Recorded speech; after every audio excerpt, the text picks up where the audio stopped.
ఉంటుంది. చాలామంది వినాయక నిమజ్జనం అంటే తాగి ఎంజాయ్ చేస్తూ ఉంటారు, అది అందరికీ ఓపెన్గా చెప్పే విషయమే. కానీ బీజేపీ ఎమ్మెల్యే రాజా సింగ్ దీన్ని అపోజ్ చేస్తూ ఉన్నారు సార్. అపోజ్ చేయడం మాత్రమే కాదు, పోలీస్ కమిషనర్కి ఒక లెటర్ కూడా రాశారు. లెటర్ రాసి అలా గణేష్ నిమజ్జనంలో తాగి హడావుడి చేసే వాళ్ళ మీద యాక్షన్ తీసుకోండి అంటూ కూడా ఆయన చెప్తున్న పరిస్థితి. సరే, రాజా సింగ్ బయట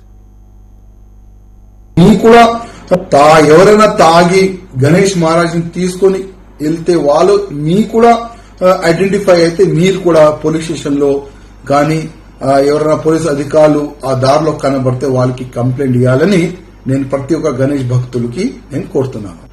ఎవరైనా తాగి గణేష్ మహారాజ్ని తీసుకొని వెళ్తే వాళ్ళు మీ కూడా ఐడెంటిఫై అయితే మీరు కూడా పోలీస్ స్టేషన్ లో కానీ ఎవరైనా పోలీస్ అధికారులు ఆ దారిలో కనబడితే వాళ్ళకి కంప్లైంట్ ఇవ్వాలని. తాగి వాహనం నడిపితే డ్రంక్ అండ్ డ్రైవ్ లో పట్టుకుంటే శిక్ష వేస్తారు సార్.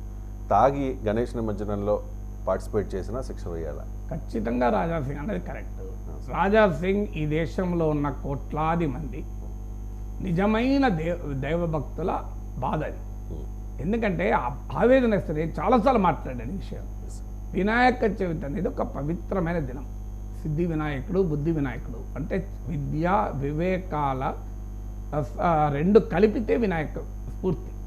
అలాంటి ఒక గొప్ప దేవునికి సంబంధించినటువంటి దాంట్లో బ్రేక్ డాన్స్ లేటండి. ఇప్పుడు వినాయకుడిని పెట్టి పక్కన నువ్వు సినిమా డాన్స్లు వేస్తారు, సినిమా పాటలకు స్టెప్పులు వేస్తారు. అది కరెక్ట్ ఎట్లా అవుతుందో చెప్పండి. మీరు వినాయక చవితి రోజు వినాయకుడిని పెట్టి ఓ హరికథ కాలక్షేపం, లేదు ఒక ప్రవచనము, ఒక పౌరాణిక సందేశము, ఓ సత్సంగము, ఒక మంచి విషయాలు మాట్లాడుకోవడం, సమాజానికి ఉపయోగపడేటువంటి అంశాలు మాట్లాడుకోవడం, ఇది కదా జరగాల్సింది. మరి అది వదిలేసి నువ్వు డ్యాన్సులు, తాగుడు, ఎగురుడు, దునుకుడు అంటే ఎగరవడం దొరకడం నేరం కాదు, కానీ తాగి ఎగరడం దొరకడం నేరం కదా. అది కూడా ఒక దైవ కార్యక్రమంలో. దైవ కార్యక్రమంలో మనం భక్తితో ఉండాలి. మన దైవ కార్యక్రమం రోజు ఆ పవిత్రత మెయింటైన్ చేయాలి కదా. నార్మల్గా అయినా నిత్య జీవితంలో మెయింటైన్ చేయాలి. దైవ కార్యక్రమంలో మరింత పవిత్రంగా ఉండాలి కదా. సో మనం ఏ రకంగా ఉంటాం? ఇప్పుడు ఉదాహరణకు పండుగ రోజు ఎవరమైనా ఏం చేస్తాం? తలస్నానం చేసి ఆ రోజు ప్రతిరోజు లేటుగా లేస్తాడు కూడా. కనీసం వినాయక చవితి రోజు ఏం చేసాం మనం అందరము? సో ఉదయాన్నే లేచి తలస్నానం చేసి ఈవెన్ భోజనం కూడా ఏమీ తినకుండా భక్తి శ్రద్ధలతో వినాయక పూజ చేసినాకనే తింటాం కదా ఎవరమైనా. అంత పవిత్రంగా ఉంటాం. ఎందుకుంటాం? That is how we have to. మనం దేవుని కార్యక్రమంలో ఈ రకమైన అరాచక విశృంఖల సంస్కృతి పెరగడం ఖచ్చితంగా రైట్. నాలాంటి అంటే అటాక్ చేసేవాళ్ళేమో. రాజాసింగ్ అన్నాడు కనుక చాలా సంతోషం. రాజాసింగ్ని హిందూ ద్రోహి అని ఇవ్వడం లేదు. మన నాలాంటి అన్నాడు అనుకోండి, ఇది యాంటీ హిందూ, మీరు హిందూ మతాన్ని అంటారని చెప్పి విమర్శిస్తారు. ధర్మం ధర్మమే, న్యాయం న్యాయమే, సత్యం సత్యమే ఎవరన్నది, అది మారదు. అందువల్ల రాజా సింగ్ ఈ దేశంలో ఉన్న కోట్లాది హిందువుల మనోభావాలు వ్యక్తం చేశారు. హిందూయిజంలో, హిందుత్వలో రాజా సింగ్కి ఇంకెవరో మనం సర్టిఫికెట్ ఇచ్చేవాళ్ళం కాదు. సో రాజా సింగ్ని మించిన హిందుత్వవాది ఎవరున్నారు చెప్పండి. అందువల్ల ఆయన మాట్లాడుతున్నాడంటే ఇంకా దానికి వాల్యూ పెరుగుతుంది తప్ప ఏమాత్రం తగ్గదు. అందువల్ల డెఫినెట్గా రాజా సింగ్ అన్నది నిజం. సో గణేష్ ఉత్సవ సమితికి కూడా ఎన్ఫోర్స్ చేయాలి.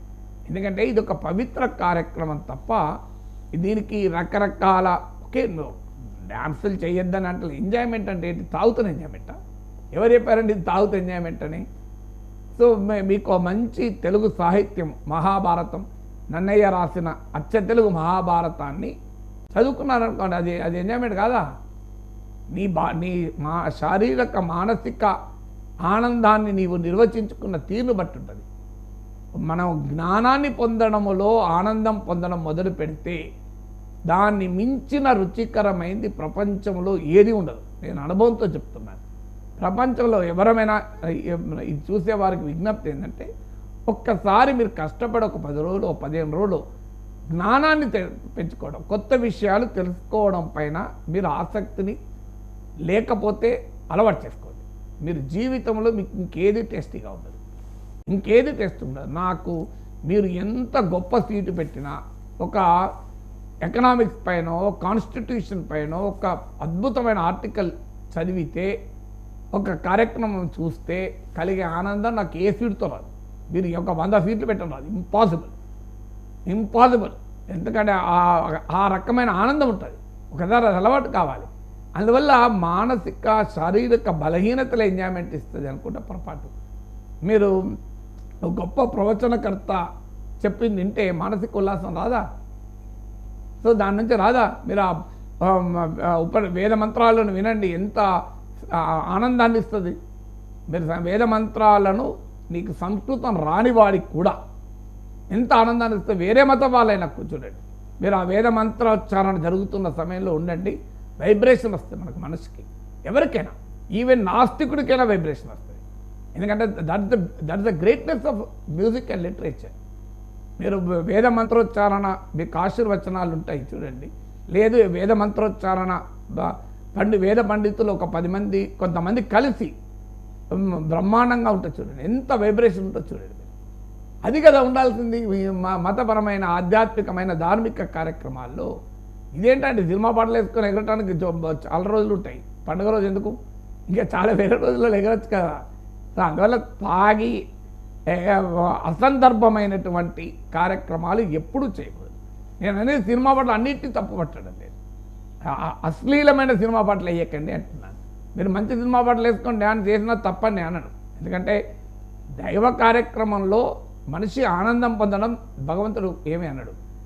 వీలైతే మీరు అవకాశం ఉన్న మేరకు దైవ సంబంధిత కార్యక్రమాలు చేయండి, లేదు కనీసము దానికి విరుద్ధమైన కార్యక్రమాలు అయితే చేయకండి. దానికి విరుద్ధమైన కార్యక్రమాలు బ్రేక్ డాన్సులు వేసుకుంటూ కూర్చుంటే అది అన్యాయం కదా. అది ఏ గణేష్ మహారాజ్ యాక్సెప్ట్ చేస్తారు, ఏ వినాయకుడు క్షమిస్తాడు చెప్పండి. Right sir.